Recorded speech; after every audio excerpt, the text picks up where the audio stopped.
La Seconde Guerre mondiale a généré des transformations profondes dans différents lieux de la planète, tant dans la manière de penser que dans la relation que beaucoup de personnes ont commencé à avoir avec les avancées techniques de l'époque.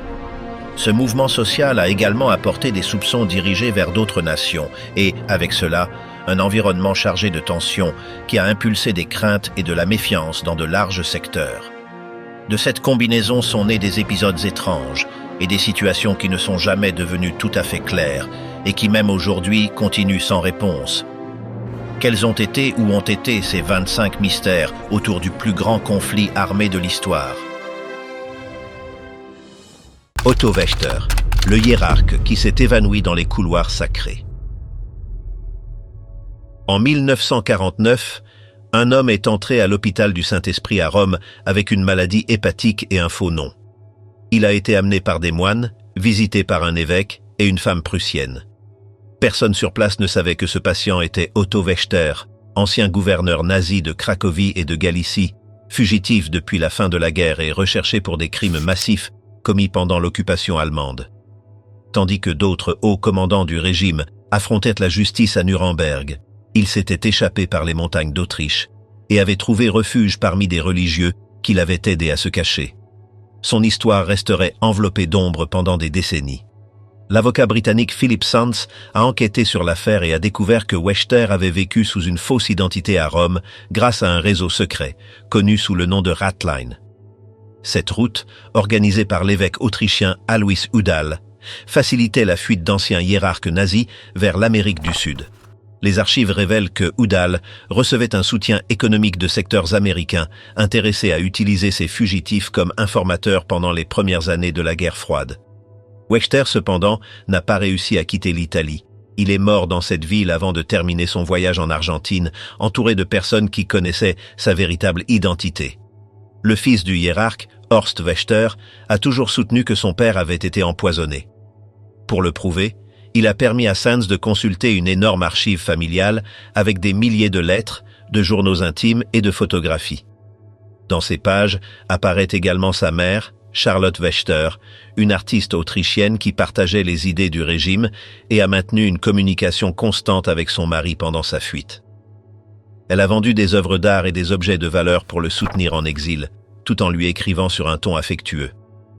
Les lettres montrent qu'ils étaient tous deux au courant des déportations et des assassinats massifs survenus dans les territoires qu'il a gouvernés, mais n'ont jamais exprimé de repentir. Les notes de l'enquêteur révèlent que Wächter s'était réfugié dans une résidence ecclésiastique romaine, tout en planifiant sa sortie clandestine vers l'Amérique du Sud. Il l'a fait avec l'aide de religieux qui avaient collaboré avec le même réseau, utilisé par d'autres fugitifs comme Eichmann ou Mengele. Peu avant de mourir, il a rendu visite à un ex-officier des SS. Quelques jours plus tard, il a commencé à se sentir malade et a été transporté à l'hôpital, où il est décédé après une semaine d'agonie. Selon une version ultérieure, Udall lui-même a avoué à Charlotte que l'un des anciens camarades de son mari l'avait empoisonné. Charlotte a dédié le reste de sa vie à tenter de laver son nom et à maintenir vivante la version selon laquelle sa mort était un crime. Elle est morte en 1985, sans accepter la responsabilité de sa famille dans les massacres de Pologne. Son fils Horst a défendu l'innocence de son père jusqu'à la fin et a affirmé que l'histoire officielle cachait une opération secrète. Philip Sands, après avoir examiné tous les documents, n'a trouvé aucune preuve qu'il absolvait. Plus de 70 ans plus tard, l'énigme de la mort d'Otto Wächter reste ouverte, entre les murs du Vatican et le silence de ceux qui l'ont protégé. La fortune submergée de l'Africa Korps. Dans les derniers mois de la guerre en Afrique du Nord, le maréchal Erwin Rommel et son personnel militaire ont accumulé une grande quantité de biens pillés en Tunisie. Parmi eux se trouvaient de l'or, des bijoux et des objets de valeur confisqués à des familles juives et à des commerçants locaux. On estime que ce butin atteignait environ 20 millions de livres. Avec l'avancée alliée et la défaite de l'Africa Korps en 1943, une partie de ces richesses a été envoyée sur l'île de Djerba, où les préparatifs pour son transfert vers l'Europe ont commencé. Les officiers chargés du transport ont prévu de le déplacer en Corse et de là, de l'emmener en Allemagne. L'opération a été placée sous la supervision du capitaine Ludwig Dahl, assisté de 3 lieutenants de confiance. L'ingénieur tchèque Peter Fleig, de 21 ans, a été affecté comme plongeur militaire. Il venait de travailler au déminage à La Spezia et à la récupération de navires coulés. Dahl lui a ordonné de se rendre à Bastia, sur la côte nord de l'île, où il devait collaborer à une mission complètement réservée. À ce stade, le groupe a réuni 6 caisses métalliques scellées qui contenaient le chargement. Le plan initial était de les transporter par voie terrestre à travers l'Italie, mais les attaques aériennes et les blocus alliés l'ont rendu impossible. Ils ont alors décidé de les immerger au large de la côte corse, à un endroit précis, pour les récupérer plus tard, lorsque les conditions le permettraient. Fleig a raconté des années plus tard qu'il avait assisté au moment où les caisses ont été coulées avec des poids pour éviter que les courants ne les déplacent. Aucun des participants n'est revenu les récupérer. Avec la fin du conflit, des versions ont commencé à circuler sur le soi-disant « or de Rommel ». Bien qu'il n'existe aucune preuve que le maréchal y ait participé directement, son nom est resté lié à l'épisode. L'histoire a attiré l'attention des chasseurs de trésors, des écrivains et des journalistes. Dans l'après-guerre, un ancien membre des SS détenu à Dachau conservait une photographie de famille. Derrière l'image apparaissaient des coordonnées qui pointaient vers une zone de Bastia. Cette coïncidence a ravivé l'idée que les caisses étaient toujours là, cachées sous le fond marin. Pendant les décennies suivantes, des recherches ont été tentées avec des équipes de plongée et de détection magnétique, mais sans résultat. Le passage du temps, la sédimentation et l'eau salée auraient complètement détérioré le métal. Malgré cela, les autorités locales ont enregistré des témoignages de pêcheurs qui disaient avoir vu des objets étranges au fond. Les rapports n'ont jamais rien confirmé. Certains chercheurs soutiennent que le chargement a été récupéré en secret et transporté dans de petites embarcations, tandis que d'autres croient que les 6 caisses sont toujours enfouies entre le sable et la roche à plusieurs mètres de profondeur. Le mythe a atteint une telle renommée qu'il a inspiré des romans et des reportages, et a même été mentionné dans une histoire de James Bond. Aujourd'hui, le soi-disant trésor de Rommel continue d'être l'une des légendes les plus persistantes de la Méditerranée. Aucune expédition n'a pu prouver son existence, mais ne l'a pas non plus nié. Les coordonnées continuent de marquer le même point au large de Bastia, où, selon les récits, les caisses reposent sous la mer depuis plus de 80 ans. Heinrich Müller, le chef de la Gestapo qui s'est évanoui à Berlin. Dans les derniers jours du Troisième Reich, alors que le chaos dominait Berlin, Heinrich Müller, chef de la Gestapo, restait à l'intérieur du bunker de la chancellerie. Il était l'un des hommes les plus redoutés du régime, directement responsable de la répression interne, des déportations et des interrogatoires. Son nom apparaissait dans tous les documents de la police secrète de l'État. Quand Hitler et ses collaborateurs les plus proches se sont suicidés, Müller a été vu pour la dernière fois le 1er mai de 1945. Ensuite, sa trace a été perdue sans laisser la moindre trace. Dans les rapports de guerre, il est mentionné que Müller portait son uniforme de général des SS et avait un pistolet à la ceinture. Les témoins ont convenu qu'il restait calme, convaincus que les forces soviétiques le traiteraient comme un prisonnier militaire. Cependant, son corps n'a jamais été retrouvé parmi les restes du bunker ni dans les environs. Les troupes soviétiques ont inspecté les ruines sans le trouver. À partir de ce moment, les versions tentant d'expliquer son destin ont commencé. Certains ont cru qu'il était mort pendant les combats finaux dans la capitale allemande. D'autres ont affirmé qu'il s'était échappé en utilisant des routes clandestines similaires à celles utilisées par plusieurs fonctionnaires du parti. Les Alliés l'ont cherché pendant des années. Les dossiers déclassifiés montrent que les États-Unis et l'Allemagne de l'Ouest ont enquêté sur sa possible survie. En 1963, la CIA a conclu qu'il n'existait aucune preuve que Müller travaillait pour les Soviétiques, bien que le service de renseignement tchécoslovaque l'ait mentionné dans des rapports précédents. Les Soviétiques, pour leur part, ont nié l'avoir capturé. Le manque de documentation a alimenté les théories selon lesquelles il avait changé d'identité ou réussi à quitter le pays avec l'aide d'anciens agents. Pendant des décennies, des versions contradictoires ont été publiées. Certaines assuraient que Müller avait été vu à Prague, d'autres le situaient en Amérique du Sud. En Allemagne, des rumeurs ont circulé selon lesquelles il s'était caché parmi d'anciens officiers de la police secrète ou était mort dans un bombardement. À la fin du siècle dernier, des chercheurs allemands ont localisé des archives qui indiquaient un possible enterrement à Berlin, bien que sans confirmation définitive. Chaque découverte ravivait l'intérêt, mais aucune n'offrait de réponse claire. En 2013, l'Office allemand pour la protection de la Constitution a informé que le corps d'un officier trouvé en 1945 dans une fosse commune appartenait à Heinrich Müller. Selon le registre, le cadavre portait un uniforme des SS et avait dans sa poche son identification officielle.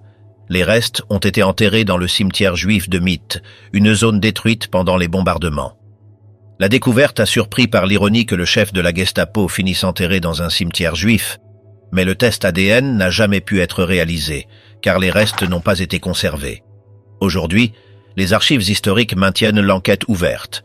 Aucun document postérieur à 1945 ne mentionne son existence, et aucune preuve ne démontre sa fuite ou sa capture. Heinrich Müller reste le seul leader de haut rang du Troisième Reich dont le destin demeure non confirmé, disparu dans les décombres de la fin de la guerre. Le dernier piège du prisonnier le plus surveillé d'Europe. Dans la nuit du 15 octobre de 1946, alors que tout était préparé pour les exécutions du tribunal de Nuremberg, le gardien qui surveillait la cellule de Hermann Göring a entendu un bruit étrange. En entrant, il l'a trouvé étendu sur le lit, immobile. À quelques mètres, sur la table, se trouvaient les lettres qu'il avait écrites peu avant. Une adressée à son épouse Amy, une autre au chef de la prison et une autre encore à la commission de contrôle des puissances victorieuses. À partir de cet instant, le mystère a commencé sur la façon dont il a réussi à introduire dans sa cellule l'élément qui a mis fin à sa vie quelques heures avant d'être conduit à l'échafaud. Les officiers chargés de sa surveillance ont déclaré qu'il n'y avait aucun moyen que quelqu'un lui remette quoi que ce soit sans être fouillé. Chaque prisonnier dormait avec une lumière contrôlée de l'extérieur, remettait ses vêtements chaque nuit et n'avait pas accès à des objets personnels. Les fenêtres étaient recouvertes de cellophane, les lits étaient métalliques et il n'existait aucun endroit où cacher quelque chose. Malgré cela, Göring a réussi à garder une petite fiole scellée qui, selon le rapport médical, avait contenu une substance létale. La commission quadripartite a immédiatement ouvert une enquête pour éclaircir comment il avait déjoué le contrôle militaire.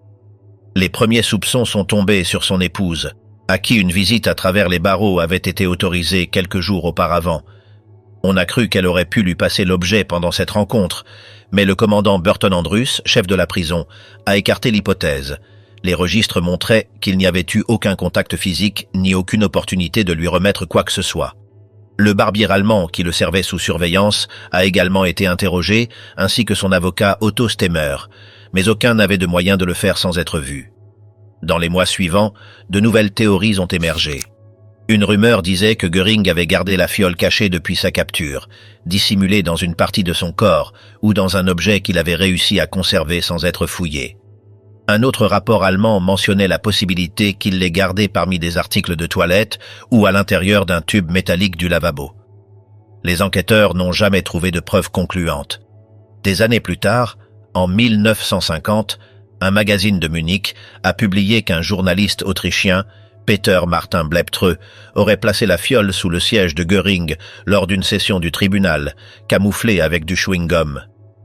La nouvelle a eu une répercussion internationale, mais Bleibtreu lui-même a tout nié peu après. Puis une autre version est apparue. L'ancien général des SS Erich von dem Bach-Zelewski a affirmé que c'était lui qui lui avait remis la capsule, cachée à l'intérieur d'une pastille de savon alors qu'ils se trouvaient tous deux dans un couloir de la prison. Avec le temps, le témoignage d'un soldat américain, Herbert Lee Stivers, a également été connu, qui a raconté que lorsqu'il avait 19 ans, il avait reçu d'une jeune Allemande un petit paquet qu'il devait faire parvenir à Göring, comme s'il s'agissait de médicaments. Il a dit l'avoir passé à l'intérieur d'un stylo-plume sans savoir ce qu'il contenait. Son histoire a clos le cercle des versions, mais n'a pas résolu l'énigme. Aucune enquête ultérieure n'a réussi à déterminer comment le prisonnier le plus surveillé d'Europe a déjoué le contrôle allié. Les théories se sont accumulées sans preuve finale. Ce qui est certain, c'est que Hermann Göring a emporté avec lui un secret que ni les archives militaires ni les décennies de recherche n'ont réussi à expliquer. L'avion enterré qui est revenu de 1942. En février de 1942, un bombardier B-17E piloté par le capitaine Fred Eaton a participé à une offensive contre des navires japonais en Nouvelle-Bretagne. L'avion avait été touché pendant l'attaque et présentait des dommages visibles sur plusieurs parties du fuselage. Lorsqu'ils ont entrepris le retour, ils ont remarqué que le carburant ne suffirait pas pour atteindre la base prévue. Ils ont essayé de maintenir le vol le plus longtemps possible, mais l'altitude a diminué jusqu'à ce que l'appareil finisse par descendre sur le marais d'Agaimbo, en Papouasie-Nouvelle-Guinée. L'atterrissage a été forcé et s'est terminé avec les membres de l'équipage piégés dans une zone infestée de moustiques, d'humidité extrême et de terrains instables. Malgré cela, tout l'équipage a réussi à sortir du bombardier. L'équipage a passé 6 semaines à avancer à pied à travers une végétation dense, sans chemin et avec un climat qui affectait la santé de tous. Pendant ces jours, ils ont souffert de paludisme, de fièvre et d'épuisement. Lorsqu'ils ont réussi à retrouver les forces américaines, ils n'ont eu qu'une semaine de repos avant d'être affectés à de nouvelles missions. Le B-17E est resté enfoncé dans le marais, entouré de boue épaisse et d'eau stagnante. Pendant des décennies, personne ne l'a revu. En 1972, une équipe de la force aérienne australienne qui travaillait dans une zone isolée de Papouasie-Nouvelle-Guinée a trouvé une structure métallique qui dépassait de la végétation. En s'approchant, ils ont constaté qu'il s'agissait d'un bombardier lourd à 4 moteurs, étonnamment bien conservé pour avoir été là pendant 30 ans. L'avion avait la structure presque intacte, avec des parties du train d'atterrissage enterrées et une grande partie du fuselage protégée par la couche de boue du marais. La géographie difficile d'Agaimbo avait maintenu l'avion caché, loin du pillage et de la corrosion habituelle dans les zones tropicales. La découverte a attiré l'attention des collectionneurs et des historiens, parmi eux David Talichet, ancien pilote militaire et dédié à la restauration d'avions historiques. Au cours des années suivantes, il a organisé des expéditions pour étudier le bombardier et planifier son extraction. Le travail a exigé des équipes spécialisées, des structures de support et les conseils d'Alfred Hagen, expert en sauvetage aérien. Le processus complet a duré des décennies en raison de la complexité du terrain. Chaque intervention devait être effectuée avec soin pour éviter que le fuselage ne cède après tant d'années enterrées. Vers 2006, le sauvetage de l'appareil était pratiquement terminé. Talichet l'a baptisé « Fantôme du Marais », en raison de l'endroit où il était resté piégé depuis la guerre. Ensuite, les permis ont été gérés pour le transférer hors de Papouasie-Nouvelle-Guinée. En février de 2010, les autorités ont approuvé son envoi vers les États-Unis. Le 10 avril de 2013, le B-17E est arrivé à Hawaï et a été transporté au musée de l'aviation du Pacifique, à l'intérieur de Pearl Harbor, où il a commencé à être exposé au public. La structure du bombardier conserve des dommages visibles de l'attaque originale et des marques de son atterrissage forcé, mais une grande partie du fuselage est toujours dans un état exceptionnel pour un avion de cette époque. Sa conservation est attribuée au marais lui-même, qui l'a protégé pendant des décennies sous l'eau et la boue. L'affaire a été partiellement close, l'avion a été sauvé, catalogué et exposé, bien qu'il n'ait jamais été possible d'expliquer pourquoi il est resté si complet après tant d'années immergé dans un environnement aussi hostile. Le drapeau perdu du putsch de Munich. La soi-disant Blutfahne était un drapeau du parti nazi associé au putsch manqué de Munich de 1923.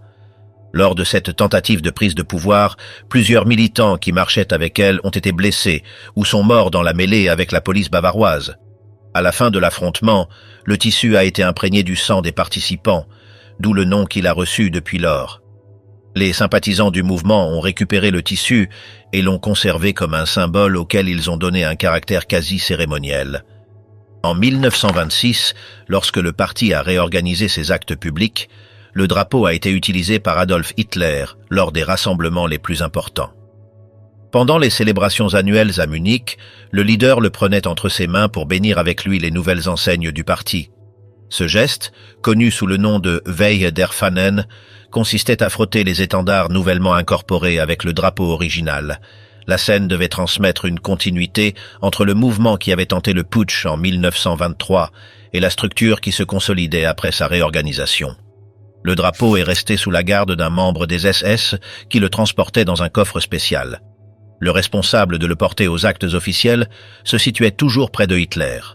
Pendant les défilés du parti à Nuremberg, le drapeau occupait une place de choix dans la formation et était reçu par les unités avec des saluts réglementaires.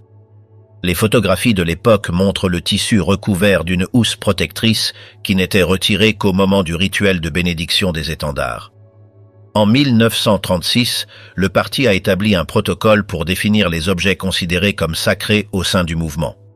La Bloedfahne figurait dans le document avec le statut le plus élevé.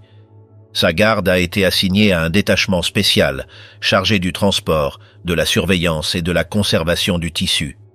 Les SS incluaient des inspections régulières pour vérifier que l'objet restait intact. Le responsable devait signer les registres de garde chaque fois que le drapeau sortait de sa boîte et y était remis. Dans les années suivantes, l'utilisation du drapeau est restée limitée à des actes concrets du parti à Munich. Il ne participait pas aux défilés mineurs ni aux cérémonies locales. Il n'était montré que lors des congrès annuels et des actes organisés directement par la direction. À la fin de 1944, lorsque les bombardements alliés affectèrent la ville, la direction a ordonné de retirer plusieurs objets symboliques des principaux bâtiments du parti. Parmi eux se trouvait le drapeau qui avait été utilisé par Hitler depuis la décennie précédente. Après ce transfert, aucun autre mouvement officiel de l'objet n'a été enregistré. Il n'apparaît pas dans les inventaires saisis par les forces alliées ni dans les documents de confiscation du parti nazi. Il ne figure pas non plus dans les listes d'artefacts récupérés dans les dépôts allemands après l'occupation. Certains rapports élaborés par les équipes de recherche mentionnent la possibilité que le tissu ait été emporté par le personnel du parti dans un bâtiment secondaire et qu'il se soit égaré parmi les matériaux réquisitionnés. D'autres rapports mentionnent l'hypothèse qu'il aurait pu être gardé par un membre de l'organisation dans les derniers jours du conflit. Il n'existe aucune preuve vérifiable de son emplacement. Le drapeau original utilisé dans les rituels du parti a disparu sans laisser de traces vérifiables après 1944. Aucune enquête ultérieure n'a trouvé de preuves matérielles de sa survie. La Bloedfahne reste introuvable depuis lors et fait partie des objets symboliques du régime dont le destin continue d'être non documenté. Les Avengers perdus dans le brouillard de l'Atlantique. Le 5 décembre de 1945, 5 TBM Avengers ont décollé de Fort Lauderdale sous le commandement du lieutenant Charles Carroll Taylor. L'escadrille avait une route triangulaire d'entraînement assignée qui incluait un cap initial vers l'est, un virage au nord et un retour vers la Floride. À 2h02 de l'après-midi, les avions ont décollé et sont restés en formation selon la planification. 1 heure plus tard, Taylor a informé par radio qu'ils avaient largué les bombes sur le point désigné et continuaient comme prévu. Peu après, il a commencé à transmettre des messages inquiétants. Il a communiqué à la tour qu'il ne pouvait pas distinguer la Terre et croyait s'être dévié. Selon ses mots, la formation n'était pas sûre de sa position.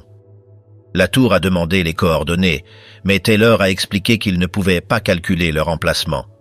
Dans une transmission ultérieure, il a ajouté que l'océan n'avait pas l'aspect habituel. Ces phrases ont été enregistrées dans les transcriptions de la base et ont été reprises dans les rapports ultérieurs. Dans la communication interne entre les Avengers, certains membres de l'équipage ont suggéré de virer vers l'ouest pour tenter de retrouver la route vers la côte. Depuis le sol, ils ont insisté sur cette manœuvre, mais Taylor a répondu qu'il n'avait pas de référence claire pour identifier ce cap. À un moment donné, il a transmis qu'il croyait voler au-dessus des Keys de Floride et qu'il essayait de localiser Fort Lauderdale, bien que les estimations de temps et de distance ne coïncidaient pas avec cette appréciation. Les signaux radio s'affaiblissaient, mais il était encore possible d'entendre des fragments du dialogue entre les pilotes. Un radar terrestre a enregistré que la formation aurait survolé les Grandes Bahamas, ce qui situait l'escadron beaucoup plus au nord que ce que Taylor supposait. Les instructions sont restées entrecoupées. Le commandant a communiqué qu'il prendrait un cap de 300 degrés jusqu'à trouver la Terre ou épuiser le carburant. Ensuite, il a mentionné la possibilité de se diriger à nouveau vers l'est, cherchant à corriger la déviation. À 4h20 de l'après-midi est arrivée la dernière transmission connue, dans laquelle ils indiquaient être approximativement à environ 225 milles au nord-ouest de la base, avant que le signal ne disparaisse. La marine américaine a activé une opération d'urgence dans la zone. Un hydravion Martin PBM Mariner avec 13 membres d'équipage a décollé de Fort Lauderdale pour commencer la recherche immédiate. 5 minutes plus tard, la tour a perdu le contact avec lui. Des témoignages de navires proches ont indiqué qu'une explosion en l'air coïncidait avec sa position approximative. Ce navire n'a pas non plus laissé de restes visibles. Pendant toute la nuit et la journée suivante, 21 embarcations, un porte-avions, 300 avions et des équipes terrestres ont ratissé la zone en suivant de larges schémas de recherche. Ils n'ont trouvé aucun fragment, aucune tache d'huile, ni aucun signe des 5 Avengers, ni de l'hydravion de sauvetage. Dans les jours suivants, le Conseil naval a recueilli les transcriptions, les rapports météorologiques et les données radar pour tenter de reconstruire la séquence des faits. Le rapport final a conclu qu'il n'était pas possible d'établir avec certitude ce qui s'était passé. La documentation disponible ne permettait pas de déterminer la position exacte de la formation au moment de la perte de contact, ni d'expliquer l'absence totale de restes des avions. La cause a été classée comme inconnue. Avec ce verdict, la disparition du vol 19 a été enregistrée comme l'un des incidents aéronautiques sans résolution documentée sur les côtes de l'Atlantique occidental. Lors du Pacifique, grottes scellées et excavations interdites. À la fin de 1945, l'idée a commencé à circuler que des unités japonaises, sous le commandement du général Tomoyuki Yamashita, avaient rassemblé des cargaisons de grande valeur pendant les campagnes militaires dans différents territoires asiatiques. Selon les récits recueillis dans diverses enquêtes, ces biens incluaient des lingots, des statues et des objets d'art, transportés vers les Philippines, alors que la situation dans le Pacifique devenait de plus en plus défavorable pour le Japon. La version la plus répétée indiquait que ces matériaux avaient été cachés dans un réseau de tunnels élaborés par des ingénieurs militaires et des travailleurs forcés. Le but, toujours selon les sources, était d'empêcher qu'ils ne tombent entre les mains des Alliés lorsque l'offensive finale approchait. Après la reddition, Yamashita lui-même a été soumis à un procès qui l'a condamné à mort. Pendant sa détention, un représentant du gouvernement provisoire de l'Union nationale des Philippines, Rogelio Roxas, a affirmé avoir reçu des informations provenant d'anciens officiers et de chercheurs locaux qui parlèrent de plusieurs cavités scellées dans les montagnes près de Baguio. En 1970, Roxas a assuré avoir localisé un accès caché qui l'a mené à une chambre souterraine. Là, il a décrit la présence d'un Bouddha élaboré avec du métal jaune et des lingots manipulés avec des symboles nippons. Cette découverte a impulsé de nouvelles expéditions dans la zone, bien que les autorités philippines aient signalé que la pièce avait été perdue après plusieurs procédures légales. Au milieu des années 70, le couple formé par Sterling et Peggy Seagrave a mené une enquête qui liait ces histoires à une opération financière japonaise connue sous le nom de Lise d'or. Leurs entretiens avec d'anciens officiers de renseignement suggérèrent que les cargaisons auraient été préparées sur ordre du prince Yasuhito Chichibu, responsable des affaires spéciales au sein de la structure militaire du Japon impérial. Selon leurs documents et témoins, les matériaux ont été distribués entre des grottes renforcées, des puits naturels et des refuges creusés dans des points stratégiques de Luzon. Le livre qu'ils ont publié a rassemblé des témoignages de travailleurs et de nettoyeurs de mines qui ont affirmé avoir participé à l'installation de portes en acier, de pièges et de systèmes de fermeture déclenchés de l'extérieur. Pendant ce temps, Ferdinand Marcos a impulsé pendant sa présidence plusieurs recherches soutenues par des équipes de construction. Certains de ses anciens collaborateurs ont affirmé que le président recevait des informations directes de personnes qui avaient travaillé dans les cachettes. Ils assuraient qu'après avoir obtenu les premiers indices, Marcos a ordonné des excavations dans des zones reculées, mais les résultats n'ont jamais été confirmés officiellement. D'autres témoins ont assuré qu'une partie du supposé chargement aurait quitté les Philippines pendant son mandat, bien qu'aucune preuve concluante n'ait pu être présentée. Dans les années 90, de nouveaux groupes de recherche ont utilisé des détecteurs de cavités, des analyses sismiques et des équipements de forage pour enquêter sur des points signalés dans des documents réutilisés par différentes familles locales. Dans plusieurs de ces endroits, des tunnels effondrés ont été trouvés, montrant des restes de poutres, de plaques métalliques et de systèmes de ventilation. Aucune des équipes n'a présenté de preuves définitives de l'existence du butin. Plus tard, des experts en patrimoine philippin ont signalé que les objets décrits par Roxas n'étaient pas catalogués dans les registres officiels, ce qui augmentait l'incertitude quant à l'ampleur réelle de la charge attribuée à Yamashita. En parallèle, des témoignages ont remis en question l'histoire. Certains affirmaient que les biens envoyés d'Asie continentale avaient été détournés vers la Thaïlande ou la Malaisie avant la fin de la guerre. D'autres signalaient que les supposés tunnels étaient des dépôts improvisés pour l'armement. Des chercheurs spécialisés dans les opérations de l'armée japonaise ont souligné que plusieurs unités avaient détruit des archives en se retirant, ce qui rendait difficile de vérifier le total des matériaux stockés. Jusqu'à aujourd'hui, aucun inventaire complet n'a été vérifié par des institutions gouvernementales ou historiques. Les excavations se poursuivent à petite échelle dans les zones montagneuses de Luzon. Les permis officiels sont accordés de manière limitée et les autorités exigent une supervision. Les recherches n'ont pas réussi à apporter des restes qui confirment l'ampleur du butin décrit dans les témoignages initiaux. Sans registres officiels permettant de tracer son itinéraire, l'emplacement de ce qui est attribué à Yamashita reste non éclairci. Le soi-disant trésor reste l'une des histoires les plus répétées sur les derniers mois de l'occupation japonaise aux Philippines, sans qu'aucune preuve vérifiable n'ait été présentée jusqu'à présent pour confirmer son emplacement. La peinture mystérieuse de la salle à manger de Lambeholm. À Lambeholm, l'une des petites îles qui forment les Orcades, il existe une structure simple en béton qui a servi de salle à manger pour le personnel britannique stationné dans la zone. À l'intérieur de ce bâtiment, les marins passèrent leurs pauses entre les quarts et utilisèrent l'espace pour les repas quotidiens. Sur l'un de ces murs apparaît une peinture réalisée directement sur l'enduit, accompagnée d'une signature composée uniquement des lettres A et Words. Les sources s'accordent à dire qu'il n'a pas été possible d'établir qui était la personne derrière ces initiales. L'œuvre montre une composition qui rappelle des modèles anciens, avec des figures et des décorations liées à la mer. La scène présente des colonnes, des fruits, des objets musicaux et d'autres éléments qui nécessitent de l'habileté pour les reproduire avec précision. Ce niveau d'exécution n'est normalement pas associé aux capacités artistiques de base d'un marin ordinaire. Bien que l'image ne présente pas de contenu militaire ni d'allusion politique, son emplacement dans une salle à manger opérationnelle de la Royal Navy est frappant en raison du type de technique employée. Pour cette raison, des spécialistes du patrimoine militaire passent des décennies à examiner des documents pour déterminer qui a peint la scène sans trouver d'identification certaine. Le nom qui apparaît sur la surface ne correspond à aucun membre enregistré à la base. Les listes de personnel conservées par la marine n'incluent aucun marin, sous-officier ou technicien avec ses initiales. Cette signature n'est pas non plus localisée parmi les civils engagés pour des travaux ponctuels, ni au sein du groupe de prisonniers italiens qui ont construit la chapelle italienne sur la même île et qui sont connus pour avoir laissé plusieurs peintures religieuses dans ce bâtiment. La documentation officielle relative à Lambeholm présente d'importantes lacunes, car de nombreuses archives des années 40 n'ont pas été entièrement conservées. De plus, la salle à manger militaire n'est pas ouverte aux visiteurs, de sorte que les possibilités d'études directes ont été limitées.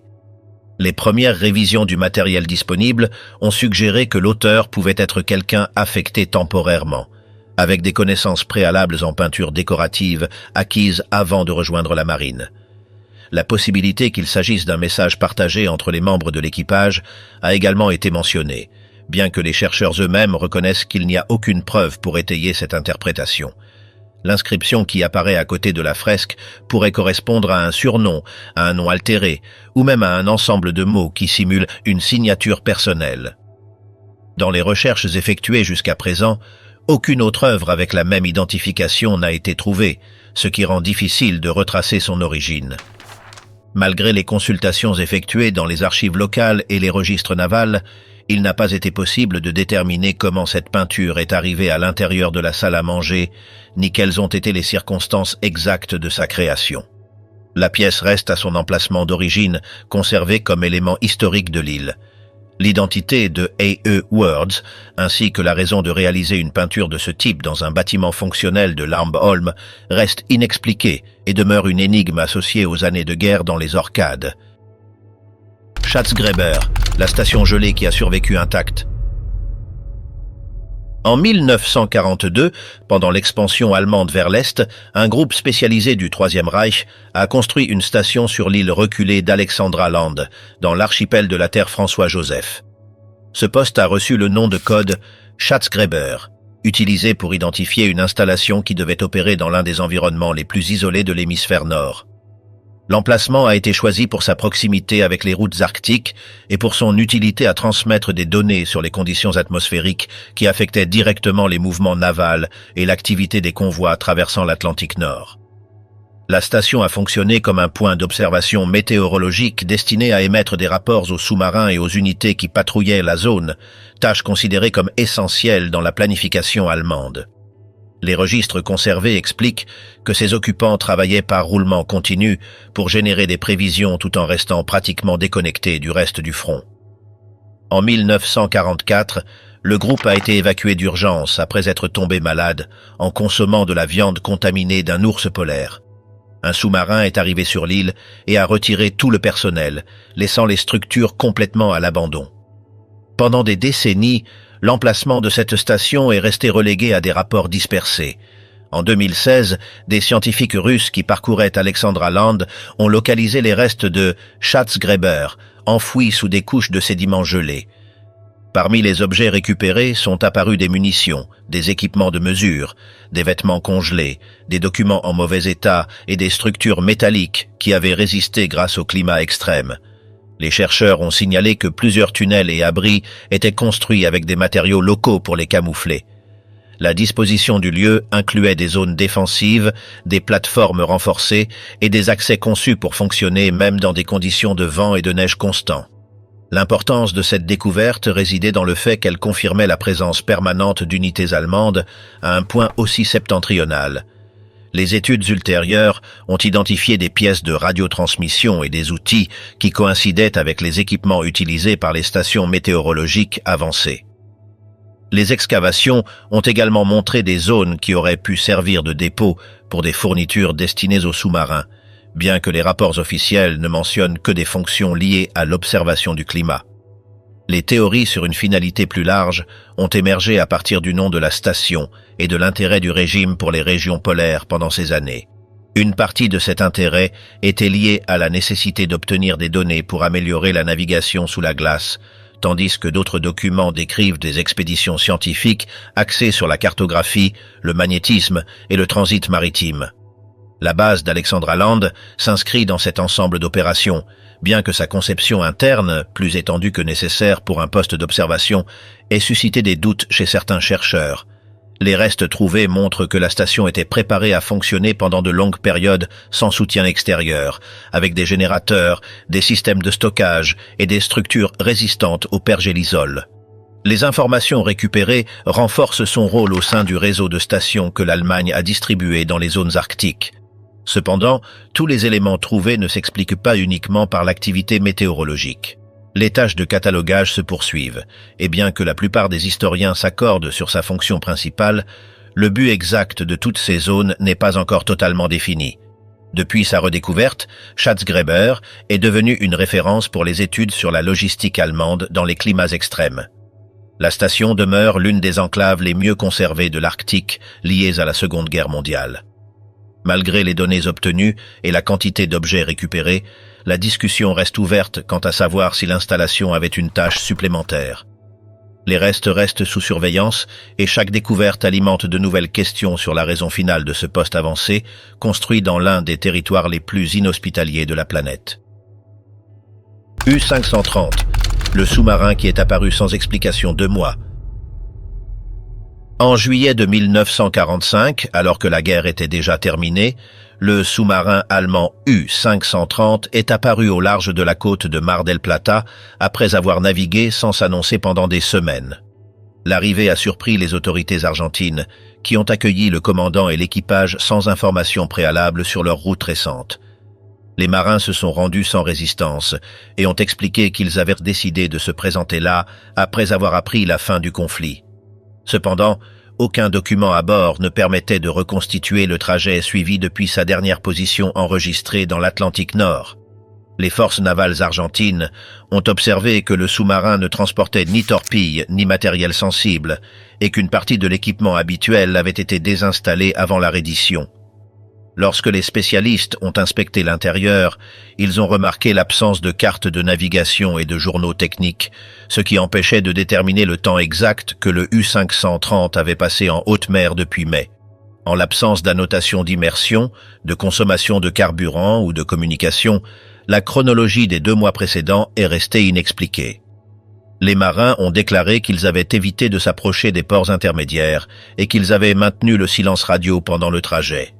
Les autorités des États-Unis ont demandé l'accès au sous-marin pour vérifier son état et confirmer s'il avait participé à des opérations après la capitulation allemande.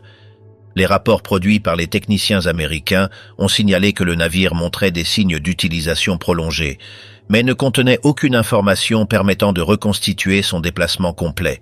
Aucun objet n'a non plus été trouvé qui indiquerait une destination différente de celle que l'équipage avait indiquée lors des interrogatoires. Malgré cela, le manque de documentation a généré des débats sur la route empruntée par le U-530 depuis qu'il a quitté les eaux européennes. Parmi les questions sans réponse figurait la raison pour laquelle le sous-marin a mis tant de temps à se diriger vers un point de livraison, alors que de nombreuses autres unités allemandes se sont immédiatement présentées aux forces alliées. L'équipage a affirmé qu'ils avaient pris une décision autonome pour éviter d'être interceptés et qu'ils avaient voyagé sur un large cap dans l'Atlantique avant de se diriger vers le sud. Les registres officiels n'incluent aucune preuve permettant de vérifier ce parcours. L'absence d'une partie de l'équipement de navigation a également empêché de déterminer si le U-530 s'était arrêté quelque part en mai ou juin.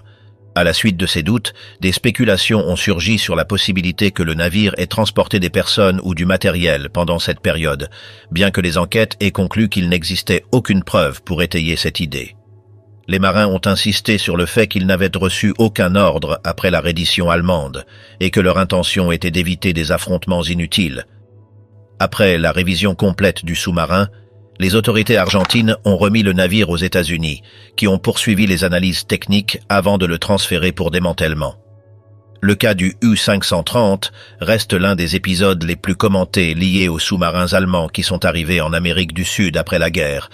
Le manque de registres de navigation, le retard à se présenter et le retrait de matériaux essentiels ont empêché de reconstituer sa route finale avec précision. Bien que différentes hypothèses aient été évaluées, aucune enquête n'a réussi à établir ce qui s'est passé pendant ces semaines dans l'Atlantique. La reddition à Mar del Plata a été enregistrée comme un fait isolé, sans documentation permettant d'expliquer de manière complète le parcours du sous-marin avant son arrivée sur la côte argentine. Le convoi fantôme de Silésie. Dans les derniers mois de 1944, la version a commencé à circuler qu'un convoi blindé chargé d'objets de valeur était parti de Breslau en direction du sud-ouest, suivant la ligne de chemin de fer qui traversait Świebodzice jusqu'à la zone montagneuse proche de Wałbrzych. Selon divers témoignages recueillis après la guerre, ce train aurait transporté des lingots, des bijoux et des œuvres retirées de musées et de dépôts officiels lorsque l'avancée soviétique a obligé à évacuer du matériel considéré comme irrécupérable. La route indiquée coïncidait avec plusieurs tronçons qui disposaient de larges tunnels utilisés par les unités ferroviaires depuis le début du XXe siècle, ce qui a alimenté l'idée que le convoi aurait pu être dévié vers une galerie cachée. La zone de Wałbrzych était liée au projet RISE, un ensemble d'excavations qui utilisait la main-d'œuvre provenant du camp de Gross-Rosen. Les travaux incluaient des passages, des chambres creusées dans la roche et des tunnels à différentes étapes de construction. Bien que les documents officiels décrivent ces installations comme des zones de soutien pour les usines et les refuges, dans l'après-guerre, des récits ont circulé mentionnant des tronçons ferroviaires sous les collines qui entourent la ville. Aucun de ces témoignages n'a présenté de preuves directes, mais ils coïncidaient sur le fait que le convoi avait disparu entre 2 points concrets de la ligne de chemin de fer. En 1945, des équipes soviétiques et polonaises ont inspecté les tunnels de la région à la recherche de matériel caché. Les rapports rédigés alors expliquaient que certaines galeries étaient effondrées et que plusieurs bouches d'accès présentaient des signes d'effondrement récents. Malgré les recherches, ils n'ont trouvé aucun reste confirmant la présence d'un convoi blindé. Au cours des années suivantes, l'histoire est restée une version répétée parmi les habitants de la zone, qui mentionnait des mouvements ferroviaires inhabituels pendant les derniers jours du front oriental. L'intérêt a ravivé en 2015 lorsque 2 chercheurs, Piotr Koper et Andreas Richter, ont communiqué qu'ils avaient reçu des informations précises sur l'emplacement d'un train enterré près du kilomètre 65 de la ligne Wrocław-Wałbrzych. De plus, Ils ont signalé que leur équipement de géoradar avait détecté une forme allongée sous le terrain qui coïncidait avec les dimensions approximatives d'un convoi de plusieurs locomotives et wagons. À partir de ces données, les autorités polonaises ont autorisé une inspection contrôlée dans la zone pour vérifier l'anomalie. Les travaux ont commencé avec des machines légères destinées à retirer les couches superficielles de terre.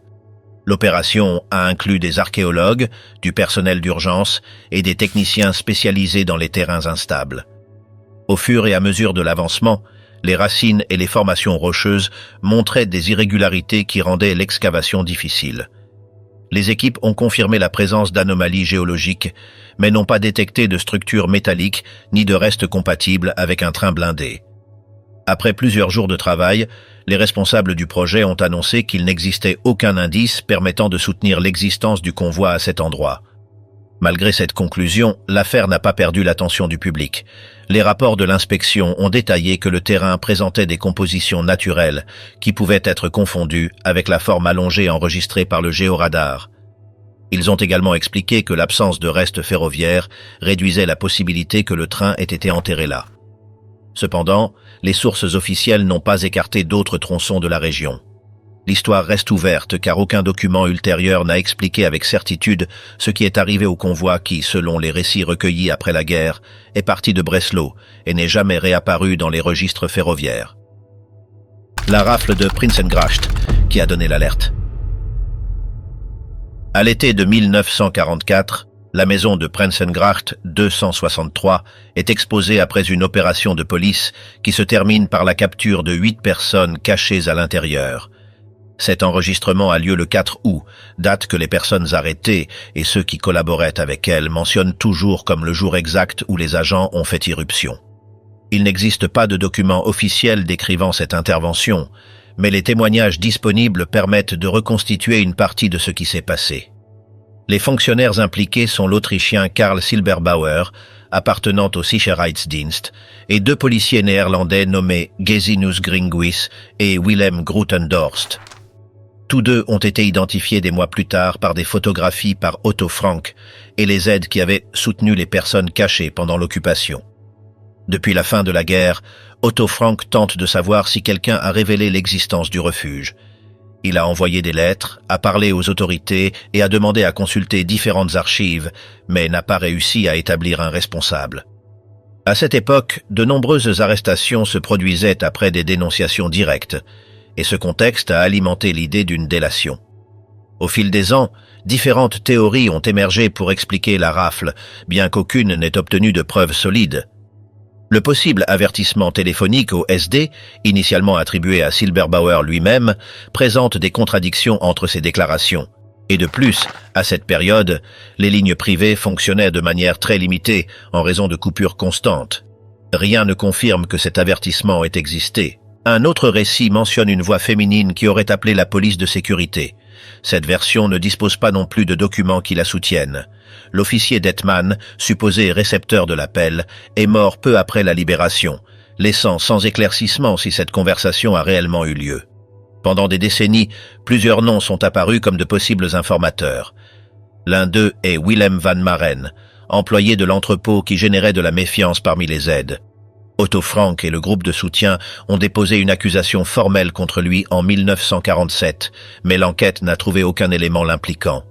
Plus tard, un nouveau procès a réaffirmé l'absence de preuves. La figure de Tony Allers, membre d'organisations collaborationnistes néerlandaises, a également été examinée. Il a extorqué Otto Frank après l'avoir entendu critiquer la situation du conflit, mais il n'existe aucun indice qu'il connaissait la cachette. Une autre hypothèse inclut Lena Hartog, épouse d'un travailleur qui effectuait des tâches dans le bâtiment. On sait qu'elle a commenté l'existence de personnes cachées avec une connaissance, bien qu'il n'ait pas été précisé si elle l'a fait avant ou après l'arrestation. Le manque de dates précises rend impossible de déterminer si elle a eu une quelconque participation. Hans van Dyck, arrêté pendant l'occupation et contrainte de collaborer avec les Allemands, a également été mentionné, bien que son lien avec le bâtiment n'ait jamais été démontré. Avec le temps, des livres l'ont désigné, mais leurs histoires sont basées sur des souvenirs indirects, recueillis après la guerre, ce qui empêche de les vérifier. D'autres noms ont été suggérés à divers moments, sans qu'aucun ne soit confirmé. De plus, on sait que des activités faisaient l'objet d'une enquête sur la propriété, telles que l'achat de coupons sur le marché illégal, des travaux non déclarés et des mouvements économiques non enregistrés. Tout cela ouvre la possibilité que la visite policière ait été liée à d'autres affaires et que la découverte de la cachette ait été une conséquence de cette intervention. Les organisations spécialisées qui ont étudié ce cas, y compris la maison d'Anne Frank, maintiennent l'enquête ouverte et signalent qu'il n'y a pas de réponse définitive. Jusqu'à aujourd'hui, il n'a pas été démontré qui, si quelqu'un l'a fait, a révélé l'emplacement du groupe. Le motif réel de cette rafle reste non résolu. Sphère nocturne, l'anomalie aérienne de la guerre. À la fin de 1944, plusieurs escadrons alliés opérant au-dessus de l'Europe ont commencé à signaler la présence de points lumineux qui suivaient les avions pendant les missions nocturnes. Les premières références proviennent d'équipages qui volaient dans des zones proches du Rhin et du sud de l'Allemagne, où ils ont décrit des sphères brillantes qui se déplaçaient à grande vitesse sans montrer de signes d'hostilité. Les rapports coïncidaient sur le fait que ces lumières changeaient de direction de manière abrupte et restaient à distance constante de l'appareil, comme si elles répliquaient les virages du pilote. Les unités de renseignement recevaient ces témoignages et les transmettaient au commandement supérieur, qui demandait d'évaluer s'il s'agissait d'artefacts allemands non identifiés. Dans les mois suivants, des récits similaires ont émergé dans d'autres zones d'opération. Des équipages traversant la Méditerranée ont mentionné des éclairs rougeâtres ou jaunes qui apparaissaient soudainement en pleine nuit et disparaissaient sans laisser de traces. Des cas ont également été enregistrés dans le Pacifique, où des pilotes de la marine américaine ont indiqué qu'un type de lumière sphérique accompagnait les bombardiers pendant certaines routes. Les radars de bord n'enregistraient aucun écho, de sorte que ces objets ne pouvaient pas être classés comme des aéronefs conventionnels. Les équipages utilisaient le terme « Foo Fighters » pour s'y référer, expression tirée d'une bande dessinée populaire parmi les soldats. Les spécialistes qui analysèrent les rapports ont demandé aux pilotes de détailler s'ils avaient observé des réactions défensives de la part de ces lumières. La réponse habituelle était qu'elles n'avaient pas effectué de manœuvres offensives ni tenté d'empêcher les vols alliés. Cependant, leur présence constante a suscité des inquiétudes, car on ignorait si elles répondaient à un développement technique ennemi. À la fin de 1944, les services de renseignement britanniques et américains ont recueilli des documents sur ce phénomène, tentant de déterminer si les Allemands avaient créé un dispositif capable d'opérer sans être détecté par radar. Aucune enquête n'a trouvé de preuves liant ces lumières à un programme militaire spécifique. En janvier de 1945, l'état-major allié a reçu un rapport qui rassemblait des descriptions de différentes unités. Ce document signalait que les observations ne suivaient pas un schéma unique et que les caractéristiques variaient d'un cas à l'autre. Certains pilotes parlaient d'un seul point lumineux, d'autres mentionnaient plusieurs objets qui semblaient accompagner l'avion en formation. Le rapport expliquait également que parfois les lumières accéléraient et s'éloignaient en ligne droite sans montrer de signaux thermiques visibles depuis le cockpit. Les commandements militaires ont conclu que, jusqu'à ce moment, rien n'indiquait qu'il s'agissait d'une arme ennemie. Les études ultérieures ont écarté les phénomènes atmosphériques habituels, car les équipages affirmaient que ces lumières suivaient des mouvements qui ne correspondaient pas à des reflets, des étoiles ou des décharges électriques. Malgré cela, les Alliés n'ont trouvé aucune piste permettant de les identifier. Lorsque la guerre a pris fin, certains pilotes allemands ont déclaré avoir vu des objets similaires alors qu'ils volaient au-dessus du même territoire, ce qui suggère qu'ils ne répondèrent pas à des opérations exclusives d'une seule force. Après le conflit, les analyses se sont poursuivies sous différents départements qui ont examiné minutieusement les rapports de l'époque. Il a été conclu que les lumières observées entre 1944 et 1945 ne pouvaient pas être associées à des projets connus et que leur origine restait inexpliquée.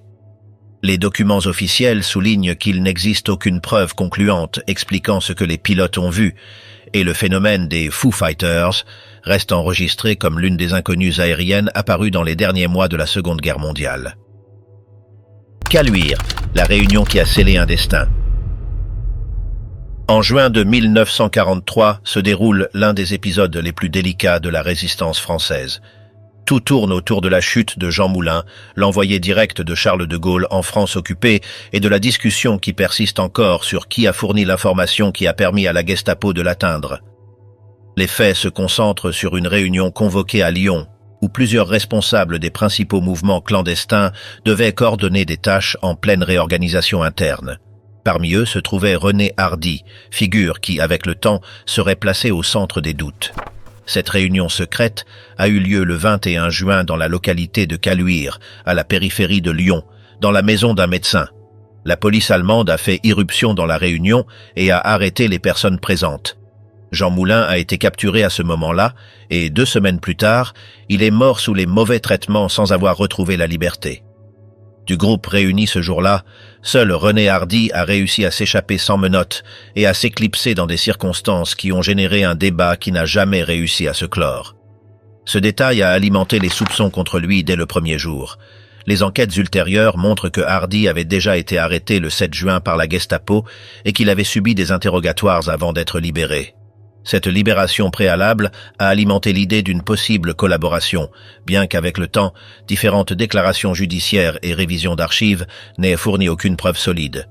Après la guerre, il a été soumis à 2 procès et dans les 2, il a été acquitté faute d'éléments concluants. Malgré cela, sa position est restée au centre de la discussion historique. Les archives allemandes trouvées après le conflit ont ajouté plus de tension au débat. Certains rapports du SD mentionnent qu'un membre de la résistance aurait fourni des données utiles pendant cette période, et certains historiens ont identifié des coïncidences avec la trajectoire de Hardy. Cependant, les tribunaux français ont invalidé cette documentation à l'époque et l'ont maintenue hors de la procédure. L'information existante n'a pas permis d'établir un lien définitif entre Hardy et la rafle. L'entourage même de la résistance est resté divisé. D'anciens compagnons ont affirmé pendant des décennies que Hardy avait facilité directement ou indirectement l'opération de Caluire. D'autres, en revanche, ont souligné qu'il n'existait aucun élément concret justifiant une accusation formelle. L'assassinat de Jean Moulin a transformé cet épisode en une blessure ouverte dans la mémoire collective française, et chaque révision documentaire a apporté de nouvelles interprétations sans parvenir à une version finale. Jusqu'à aujourd'hui, la capture du délégué de Gaulle continue d'être entourée d'inconnus. L'identité de celui qui a informé, si quelqu'un l'a fait, n'a jamais été établie avec précision. Les documents examinés, les témoignages accumulés et les décisions judiciaires ne coïncident que sur un point. La trahison qui a permis la chute de Jean Moulin n'a toujours pas de responsable confirmé.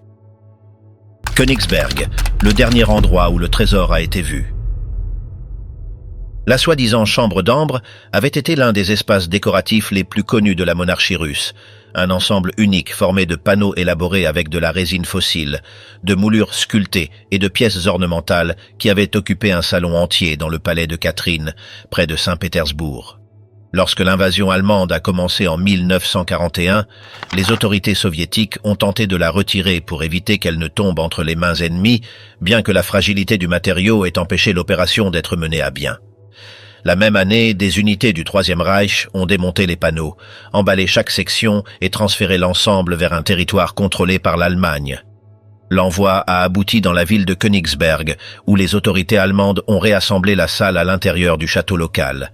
Elle y est restée exposée pendant une bonne partie du conflit, protégée dans une zone surveillée pendant que la guerre se poursuivait sur le front oriental.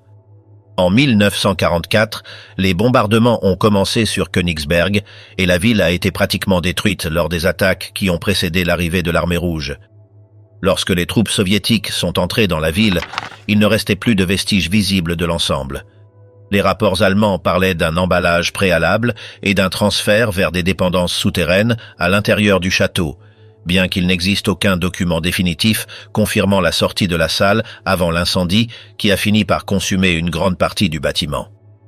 Les premières recherches effectuées après la guerre se sont concentrées sur les sous-sols du château et les tunnels adjacents, où l'on pensait que les caisses qui contenaient la décoration originale pouvaient se trouver. Ces expéditions n'ont pas réussi à localiser de panneaux ni de traces d'emballage. Au cours des décennies suivantes, des hypothèses ont émergé, situant l'ensemble dans des trains d'évacuation, des navires coulés dans la Baltique ou des dépôts secrets à l'intérieur d'anciennes mines allemandes. Aucune de ces localisations n'a fourni de découvertes permettant de confirmer la survie de la salle. Les enquêtes soviétiques se sont poursuivies pendant des années, appuyées par des déclarations d'anciens fonctionnaires allemands qui ont assuré avoir vu les panneaux prêts à quitter Königsberg. Cependant, d'autres versions suggéraient que l'ensemble avait été perdu lors de l'incendie du château en 1944, sans possibilité de sauvetage, en raison de la chaleur intense qui a affecté la structure. L'absence de documentation complète de la part des autorités nazies a laissé l'affaire sans une ligne finale permettant de reconstituer le parcours exact après le démontage. À la fin du XXe siècle, un projet a commencé en Russie visant à recréer la salle. Des équipes d'artisans, d'historiens et de restaurateurs ont travaillé pendant des années pour reconstruire chaque panneau, en suivant des modèles photographiques et d'anciennes descriptions. Le résultat a été installé dans le palais de Catherine et ouvert au public comme réplique officielle. L'œuvre récupérée a permis de montrer à quoi ressemblait la salle originale, tandis que la pièce authentique continuait de ne pas apparaître. À ce jour, la recherche de l'ensemble n'a fourni aucune piste concluante, et la chambre d'ambre reste parmi les biens disparus dont l'emplacement réel n'est toujours pas résolu. L'avis du New Yorker qui a enflammé les théories militaires. En novembre de 1941 est apparue dans le magazine The New Yorker une publicité qui, avec le temps, serait associée à un détail que certains chercheurs ont signalé comme un possible signe préalable à l'attaque de Pearl Harbor. Cette annonce, publiée le 20 de ce mois, portait un en-tête qui disait « Attention, avertissement, alerte » et montrait plusieurs personnes à l'intérieur d'un abri souterrain. Le texte invitait à se préparer pour une longue nuit dans un espace anti-aérien et suggérait d'inclure parmi les affaires un jeu appelé The Deadly Double. L'image principale incluait des dés et montrait une scène qui, sans le vouloir, finirait par être liée aux événements qui surviendraient des semaines plus tard. Dans la même édition, 6 autres petites annonces ont été ajoutées. Toutes répétaient la présence de dés et incluaient les numéros 12 et 7. Plus tard, ce détail a suscité la curiosité de certains membres des services de renseignement qui ont examiné des publications antérieures à l'attaque tout en cherchant tout indice possible. Joseph Bell, pilote naval, a affirmé pendant la guerre qu'il avait entendu un officier mentionner que cet avis avait attiré l'attention par la manière dont il avait été remis au siège du magazine et par le paiement en espèces. Selon son récit, cet officier a commenté que certains pensaient qu'il pouvait cacher un message chiffré, bien qu'il n'existait aucune preuve directe étayant ce soupçon. Des décennies plus tard, l'historien Craig Nelson a repris l'affaire, alors qu'il recherchait de la documentation liée à l'attaque pour son livre Pearl Harbor, From Infamy to Greatness. Nelson a localisé des références de l'annonce dans des archives des années 50 et a observé que le FBI avait suivi plusieurs pistes sans obtenir de résultats utiles. Les rapports mentionnaient que l'origine du texte et des illustrations avaient été vérifiées, bien qu'aucune de ces démarches n'ait permis de la lier à un quelconque type d'activité clandestine. Nelson a conclu que les numéros pouvaient avoir de multiples interprétations et qu'il n'existait aucun élément concret confirmant une intention cachée. Au fil des ans, il a été déterminé que The Deadly Double était un jeu réel, produit et distribué comme un divertissement courant. Les lecteurs et les collectionneurs ont trouvé des références au produit qui coïncidaient avec son design et sa campagne publicitaire, ce qui a affaibli la théorie d'un message chiffré. Malgré cela, la coïncidence entre les numéros affichés sur les dés et la date de l'attaque a alimenté l'idée que cette annonce était frappante. Bien que l'enquête officielle ait fermement écarté une connexion, le détail visuel a continué de générer un débat parmi ceux qui examinent des épisodes peu clairs précédant l'attaque de décembre de 1941. Raoul Wallenberg, le sauvetage qui s'est terminé dans un vide documentaire. Raoul Wallenberg arrive à Budapest au début de janvier de 1945, envoyé par le gouvernement suédois avec le soutien américain pour coordonner des actions visant à protéger la population juive. À cette époque, la ville est assiégée par l'avancée soviétique et les réseaux d'aide qu'il dirige fonctionnent presque à la limite. Après avoir rencontré des représentants locaux pour préparer l'évacuation de plusieurs groupes, il est arrêté par les forces soviétiques qui contrôlent la capitale au milieu de l'effondrement du régime hongrois. À partir de ce moment, aucune institution européenne ne parvient à obtenir un rapport clair sur sa situation réelle. Peu après sa capture, les autorités soviétiques transfèrent Wallenberg vers des installations gérées par le NKVD et les rapports sur son sort deviennent confus. Les premiers communiqués envoyés à la Suède indiquent qu'il est sous enquête, bien que les motifs ne soient pas spécifiés. Par la suite, la correspondance diplomatique est interrompue et les tentatives suédoises d'obtenir des informations directes se soldent par un échec. Au cours des années suivantes, le gouvernement soviétique fournit des réponses contradictoires, alternant des versions sur son décès avec des références à de prétendues enquêtes internes qui ne sont jamais rendues publiques. Les archives de différentes prisons soviétiques incluent des mentions indirectes d'un prisonnier étranger qui correspond à son profil, mais les documents conservés n'apportent pas de données définitives. Certains témoignages d'anciens détenus du système carcéral soviétique signalent qu'un détenu aux traits similaires a été à la prison de la Loubianka et plus tard au complexe de Lefortovo, bien que ces déclarations ne puissent être confirmées. Les dossiers consultés par les délégations suédoises montrent des lacunes, des ratures et des omissions qui rendent difficile l'établissement d'une chronologie précise. L'Union soviétique affirme à plusieurs reprises que Wallenberg est décédé dans la seconde moitié des années 40, mais ne fournit jamais de registre médical vérifiable ni d'acte officiel complet. Pendant des décennies, des comités d'enquête en Suède, en Hongrie et aux États-Unis ont demandé un accès total aux fonds soviétiques qui pourraient contenir des informations clés. À différentes occasions, des délégués suédois se sont rendus à Moscou pour examiner des documents, mais l'accès aux archives de l'ancien NKVD est resté restreint. Les notes qu'ils ont été autorisés à consulter confirment qu'il y a eu un détenu suédois dans des installations soviétiques en 1947, bien qu'elles ne précisent pas son identité avec une certitude absolue. En 2016, le comité des affaires juridiques du gouvernement suédois a officiellement déclaré Raoul Wallenberg disparu et reconnaît que le destin final du diplomate reste non résolu. Les autorités suédoises concluent que malgré les efforts déployés pendant des décennies, la documentation essentielle reste inaccessible et l'affaire reste ouverte.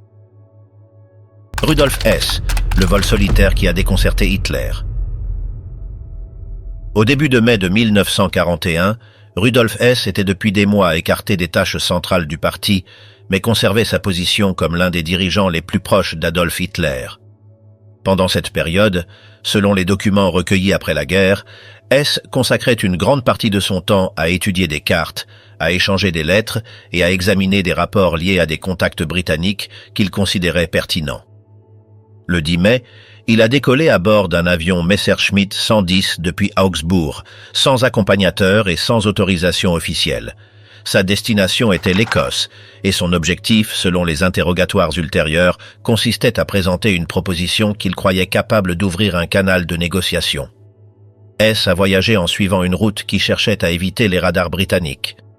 Après plusieurs heures de vol, il est arrivé près de Dungavel House, résidence liée au duc de Hamilton, que Hess identifiait comme une figure clé pour entamer un éventuel dialogue. L'avion est tombé en panne de carburant et Hess a sauté en parachute. Il a été arrêté peu après par une patrouille locale qui ignorait complètement son identité.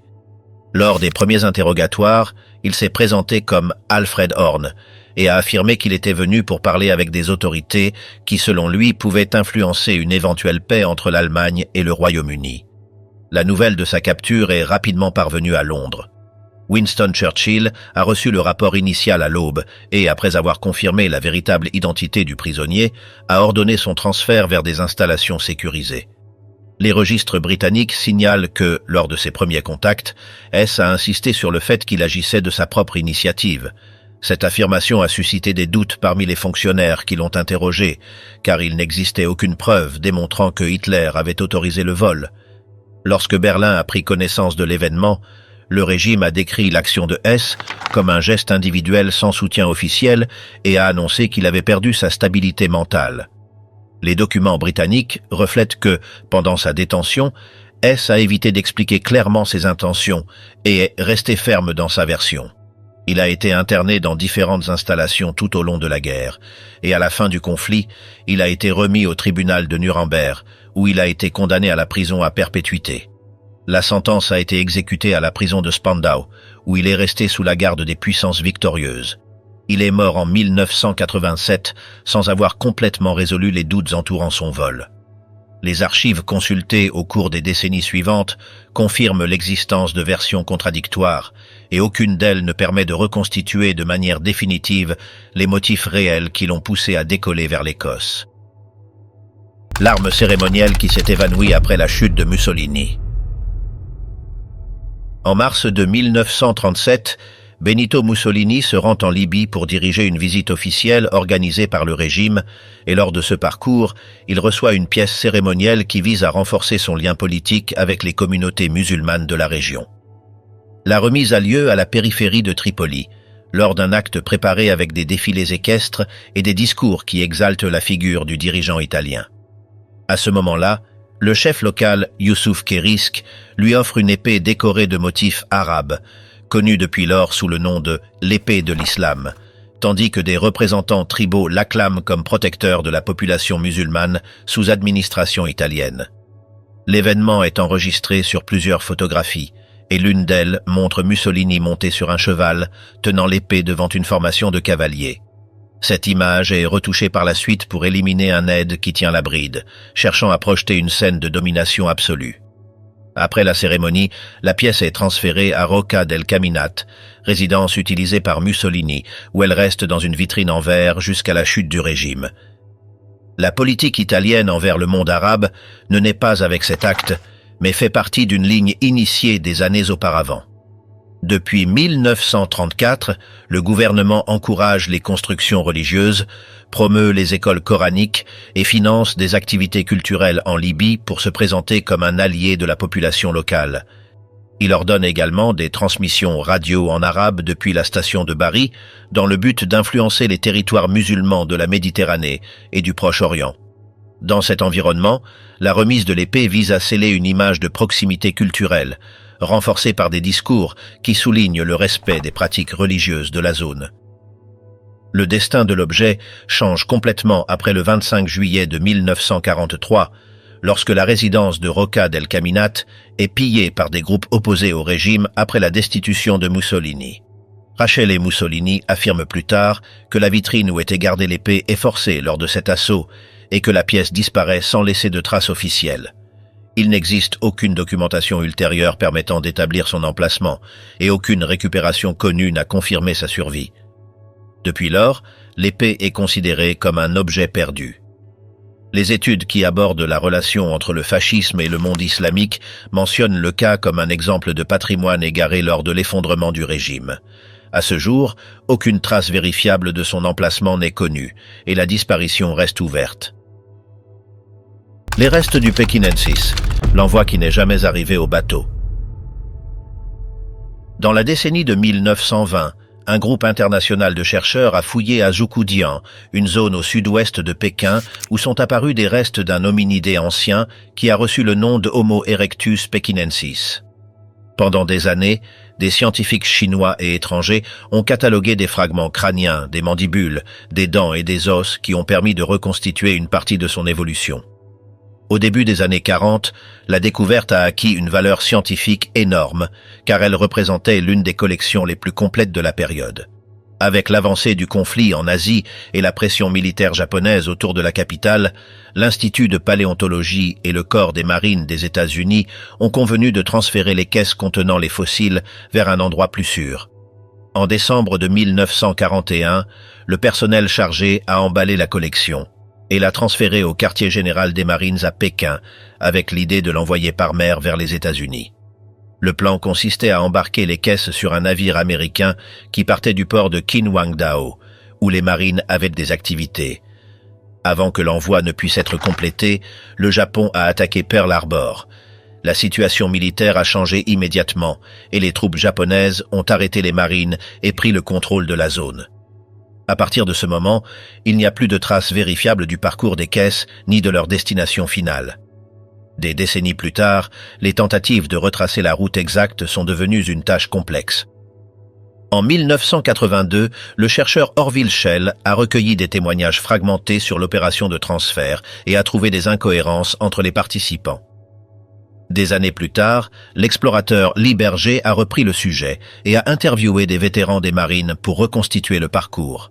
L'un d'eux, Richard Bowen, a affirmé qu'il aurait pu voir le chargement dans une base proche, bien qu'il ne possède pas de documents le confirmant. Son témoignage est devenu une piste importante, mais n'a pas apporté de preuves directes sur l'emplacement final. En 2005, une enquête supplémentaire a suggéré que les caisses auraient pu être enterrées à un endroit proche de l'ancien quartier général américain.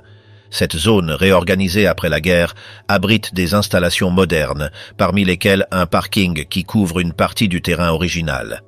Il n'existe aucune preuve physique permettant d'accéder à un point exact, ni aucune excavation profonde n'a été autorisée.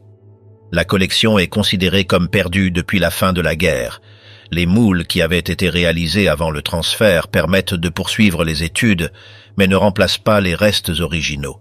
À ce jour, les fossiles de l'homme de Pékin restent l'une des pertes les plus importantes de la paléontologie du XXe siècle et leur emplacement reste non résolu. Le ciel vide qui a déclenché 1400 tirs. L'aube du 25 février de 1942 a commencé par une explosion de sirènes qui a interrompu le sommeil de plus d'1 million de personnes dans le sud de la Californie. À la même heure, un blackout total a été ordonné, les transmissions radio ont été arrêtées et des milliers de gardes antiaériens se sont déplacés à leur poste. L'alerte n'était pas survenue de manière soudaine. Depuis l'après-midi précédent, les centres d'observation étaient attentifs à un avis du renseignement naval qui avertissait d'une possible attaque japonaise dans un délai de 10 heures. Cette nuit-là, les unités de surveillance avaient déjà détecté des lumières étranges sur la côte, ce qui a maintenu l'alerte active pendant plusieurs heures. Bien que l'avis initial ait été annulé, la tension est restée. Plus tard, les radars ont identifié un objet au-dessus de l'océan, à environ 120 milles de Los Angeles, qui a disparu peu après son apparition. Bien que les écrans n'aient rien montré d'autre, plusieurs observateurs ont assuré avoir vu des aéronefs s'approcher, ce qui a conduit les autorités à activer l'alarme générale à 2h21 du matin. Pendant que les batteries antiaériennes se préparaient, les avions de la 4e force aérienne sont restés au sol en attendant les ordres.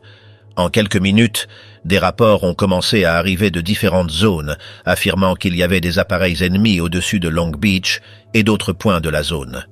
À 3h16, plusieurs pièces d'artillerie ont ouvert le feu sur un point situé au-dessus de Santa Monica, où les soldats affirmèrent voir une sorte de lueur rougeâtre. À ce moment-là, toute la région a commencé à tirer sur de multiples objectifs que les opérateurs décrivaient avec des tailles, des hauteurs et des vitesses complètement disparates. Le feu a continué jusqu'à 4h14 et le « tout clair » a été émis peu après 7h du matin. Au lever du jour, la population s'attendait à trouver les restes d'une attaque réelle, mais il n'y avait aucune trace d'avion abattu ni de signe de bombardement. Les seules conséquences visibles étaient des dommages causés par des fragments des propres projectiles antiaériens et un nombre réduit de victimes indirectes dues à des accidents et des crises cardiaques générées pendant l'heure de tir.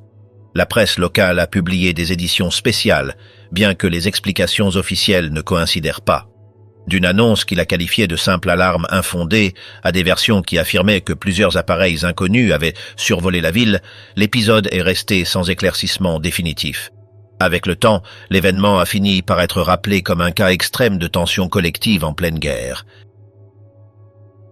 Le leader indien qui n'a peut-être jamais embarqué sur son dernier vol.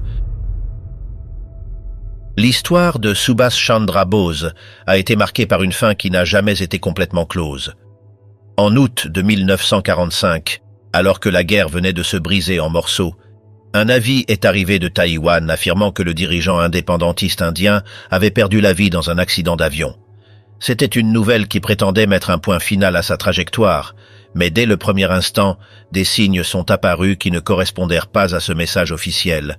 La version diffusée assurait que l'appareil s'était écrasé peu après le décollage et que Bose n'avait pas survécu à l'impact, bien que cette histoire n'ait jamais été accompagnée de preuves tangibles.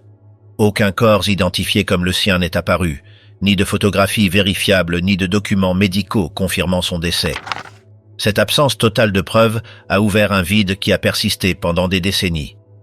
Dans ce scénario, chaque heure comptait. Le Japon venait de se rendre et de nombreuses structures militaires s'effondraient, ce qui a rendu la confusion encore plus grande.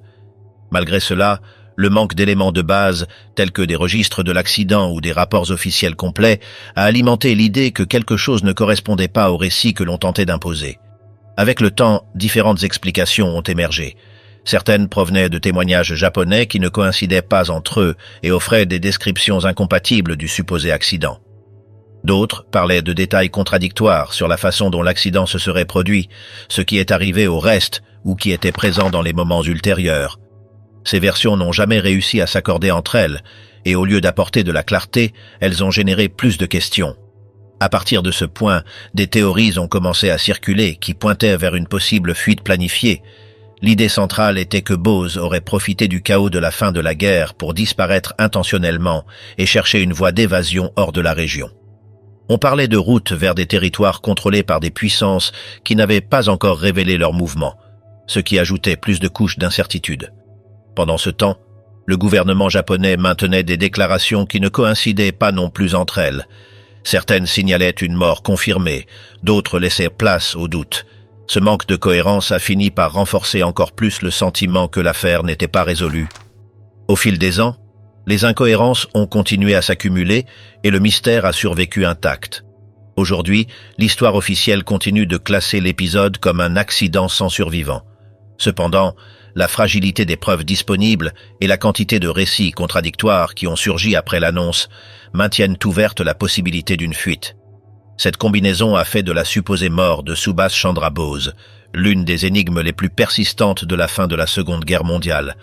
Un chapitre où rien n'est resté complètement clair et où chaque version a laissé plus de doutes que de certitudes. La feuille cachée à Monowitz, des noms qui ne devraient pas être là. Dans une zone de ruines à l'intérieur du complexe d'Auschwitz-Monowitz, une découverte déconcerte les chercheurs qui examinent les restes du camp. Parmi des fragments de briques et de bois détériorés, apparaît une feuille gardée derrière un mur cassé, écrite au crayon et avec des marques qui semblent vérifier des données. Ce document montre une liste de 17 noms, avec des noms de familles britanniques, accompagnés de brèves annotations et d'une série de termes allemands qui apparaissent traduits en anglais au verso. Le papier conserve l'usure propre à l'époque, bien que les lignes qui identifient chaque individu inclus dans cette petite liste soient encore lisibles avec clarté. L'inscription correspond à un espace associé au sous-camp de Monowitz, où étaient organisés des travaux obligatoires pour les prisonniers envoyés à l'usine d'I.G. Farben. Dans cet environnement, la présence de soldats originaires du Royaume-Uni est difficile à justifier, car les registres conservés ne mentionnent pas de contingents britanniques affectés au lieu. Les autorités qui administraient le complexe n'ont pas laissé de traces du passage de personnel provenant d'unités britanniques et il n'existe aucune documentation expliquant la raison de l'apparition de cette liste dans une zone aussi spécifique du camp. Malgré la netteté de certains des noms de famille, ils ne coïncident pas avec des archives officielles permettant de les lier à des prisonniers catalogués par les autorités allemandes. Le matériel trouvé montre un ensemble de noms sans explication directe et présente une combinaison de mots traduits qui suggèrent une tentative de comprendre des instructions ou des vocables liés au fonctionnement interne du camp. Cependant, la source ne précise pas si ceux qui ont écrit ces traductions étaient des personnes qui se trouvaient dans la même situation que celles identifiées sur la liste ou s'ils appartenaient à un autre groupe qui a agi dans le même espace pendant la guerre. La provenance de cette partie du document reste inexpliquée, car elle n'apparaît associée à aucun registre de mouvement à l'intérieur de Monowitz, ni à des rapports liés à d'autres zones du complexe. La découverte soulève des questions parmi ceux qui étudient les restes d'Auschwitz, car les informations recueillies ne correspondent pas aux archives officielles des prisonniers étrangers, ni à la classification habituelle des travailleurs forcés de l'usine d'I.G. Farben. Les fiches de détenus disponibles ne montrent pas de données qui relient ces 17 noms à un transfert depuis des camps pour prisonniers de guerre britanniques, ni à des contingents qui auraient été envoyés pour des travaux spécifiques. De plus, les marques faites au crayon à côté des noms de famille n'indiquent ni fonction ni tâche, de sorte que le but de la liste reste inexpliqué. Au cours des révisions ultérieures, les spécialistes confirment que la feuille ne correspond à aucun formulaire standard utilisé par les autorités du complexe. Le type de papier, le tracé des crayons et la manière d'écrire les traductions semblent improvisés, bien qu'ils n'apportent pas d'informations concluantes permettant de reconstituer sa provenance. Le fait qu'elle soit apparue cachée à l'intérieur d'un mur effondré ajoute plus d'incertitude, car on ne connaît pas la raison pour laquelle quelqu'un a décidé de la cacher à cet endroit du sous-camp de Monowitz. Les enquêtes se poursuivent sans offrir de réponse définitive. Aucune institution n'a réussi à lier ces noms de famille à du personnel britannique détenu à Auschwitz. Et il n'existe aucune preuve permettant de les relier à des opérations spécifiques pendant la guerre. Le document demeure maintenant un objet qui invite à enquêter sur son origine, tandis que la liste continue de n'offrir aucune piste vérifiable sur la présence de soldats britanniques dans un endroit où ils ne devraient pas apparaître. Le mystère reste ouvert, car la source ne donne pas plus d'éléments permettant de clore l'affaire. Le L-8, un dirigeable intact sans personne à bord. Au cours de la matinée du 16 août de 1942, le dirigeable L-8 de la marine américaine a décollé de Treasure Island pour effectuer une patrouille de routine au large de la côte californienne. À bord se trouvait le lieutenant Ernest DeWitt Cody et l'enseigne de vaisseau Charles Ellis Adams, tous deux ayant une expérience préalable sur des aéronefs de ce type. L'appareil, initialement construit par Goodyear à des fins promotionnelles et transféré à la marine quelques mois auparavant, faisait partie de la flottille employée pour surveiller d'éventuels sous-marins japonais dans cette zone.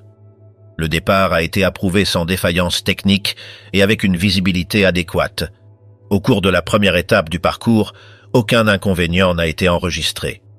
Vers 7h50, les deux hommes ont signalé par radio qu'ils avaient localisé une nappe de pétrole en mer et qu'ils allaient la vérifier.